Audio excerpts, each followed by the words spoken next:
Paris au réverbère. Paris dort. Avez-vous, nocturne sentinelle, gravi, minuit sonnant, le pont de la Tournelle? C'est de là que l'on voit Paris de fange imbu. Et comme un mendiant ivre près d'une cuve, le géant est qui ronfle et qui râle et qui cuve le vin ou le sang qu'il a bu. C'était donc aujourd'hui fête à la guillotine. Un homme, ce matin, dressait une machine, sur la place où là-bas le sang est mal lavé.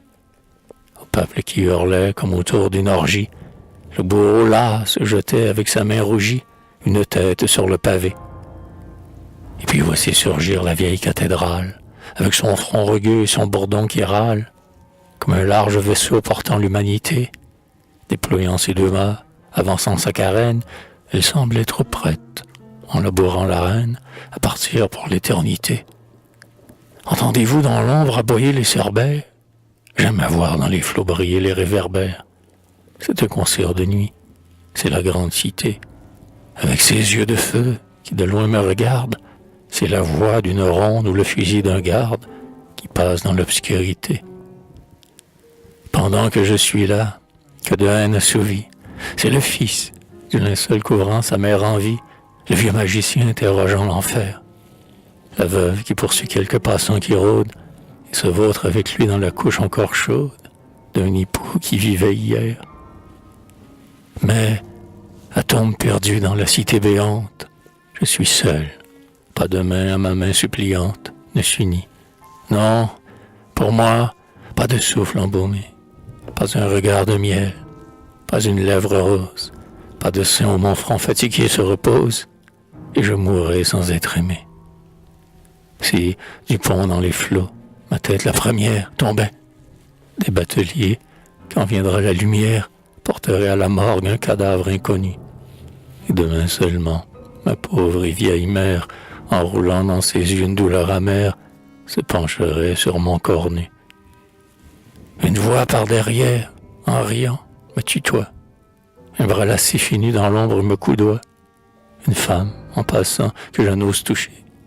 Plus vile sous mes pieds que la fange du monde, avec un sein qui gonfle, avec un rire immonde, me dit « Ange, viens donc coucher. » Oh, profanation, quelle pensée amère, l'amour, ce don du ciel qui se vend en l'enchère. On n'a plus pour dormir d'ombre sur les chemins. Au lieu d'un papillon, on prend une chenille. On ne peut rien toucher, ni la fleur ni la fille, sans avoir de la boue aux mains. Oh, que Paris elle est, sous ces sombres nuages, que j'ai souvent rêvé de longs et beaux voyages.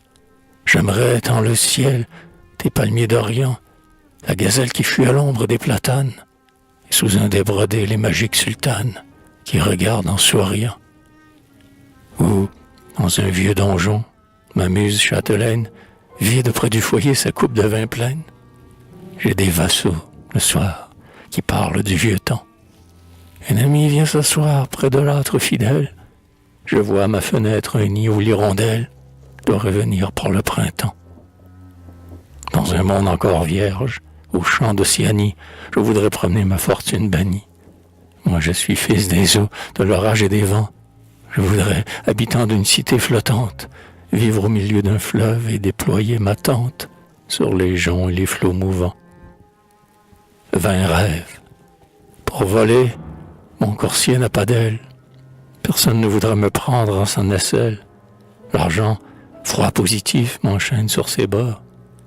On ne peut pas franchir l'océan à la nage, et les flots, sans salaire, au milieu de l'orage, ne voiturent que les corps morts. Lors je me prends d'amour pour les blanches étoiles, je regarde la lune au fond d'un ciel sans voile, je rêve à la nature, et dans l'ombre, à pas lents, plus heureux que celui que le remords agite, en grelottant de froid je regagne mon gîte, et prends pitié de l'opulent. Si vous voulez savoir où loge le poète, allez à Saint-Gervais, l'église où le vent fouette. Regardez devant vous cette maison en deuil, bien pauvre et bien vilaine, où, comme lui, Voltaire, travaillait pour gagner quelques pouces de terre entre la gloire et son cercueil. C'est là, voyez-vous bien, c'est là que loin du monde, Il tient son cœur exempt de tout contact immonde. C'est là qu'il faut monter pour lui serrer la main, car sa porte est toujours ouverte à la jeunesse. Et comme Diogène, il cherche en sa détresse un homme dans le genre humain.